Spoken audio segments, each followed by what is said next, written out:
వచ్చిన వాడు నీకు తండ్రి. లేయా దేవుని మీద ఆధారపడటం నేర్చుకుంది. ద్వేషించబడుతున్న టైంలో లేయా దేవుణ్ణే ఆధారం చేసుకుంటుంది. ఆమెలో ఉన్నటువంటి ఓర్పు బైబిల్ తెలియజేస్తూ ఉంది. ఓర్పు గొప్ప ద్రోహ కార్యాలు జరగకుండా చేస్తుంది.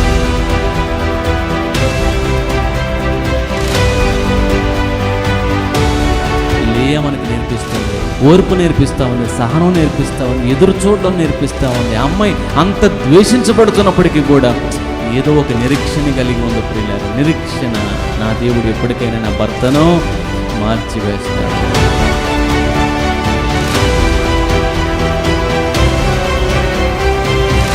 లేయా మనకు నేర్పిస్తున్నటువంటి నిరీక్షణ, నీవు నాకు తండ్రివై ఉన్నావు అన్నావు, నీవు నాకు ఆదరణకర్తవై ఉన్నానన్నావు నాయన, నీ మీద అనుకుంటున్నానని ఆమె శ్రమను దేవునికి చెప్పుకుంది. ప్రియులారా, ఆమె ద్వేషించబడుతున్న విధానం అంతా దేవునికి చెప్పుకుంది. అందుకే అంటుంది, యెహోవా నన్ను చూశాడు. రెండో మాట అంటుంది, యెహోవా నా ద్వేషించబడుట విన్నాడు.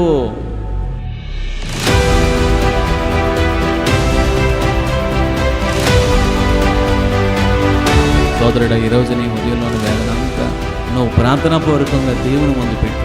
దేవుడు దానికి పరిష్కార మార్గాన్ని ఏర్పాటు చేస్తాడు.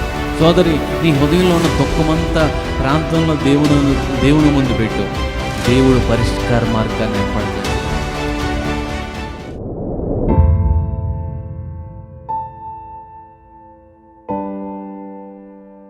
మన ప్రతి ఒక్క పరిస్థితిని విడిపించగల దేవుడు ఆయన, మళ్ళీ ఆదుకునే దేవుడు ఆయన, మమ్మల్ని ఆదరించే దేవుడు ఆయన, గడిచిన కాలం అంతా తన కృపను మనపై చూపిన దేవుడు ఆయన. లేయా దేవుని తట్టు చూస్తుంది, ప్రభు తట్టు చూస్తుంది, ప్రభు వైపే ఆనుకుంటుంది, నిరీక్షణ ఎదురు చూస్తుంది. సోదరుడా, సోదరి, ఈరోజు నీ పరిస్థితులు ఏమిటో, నీ స్థితిగతులు ఏమిటో వరకు నువ్వు నిరీక్షణ ఎదురు చూడు. నీ టైం వచ్చే వరకు నిరీక్షణ ఎదురు చూడు. ప్రభు వైపు చూడు. నన్ను దర్శించు నాయనా, నన్ను అడుగు.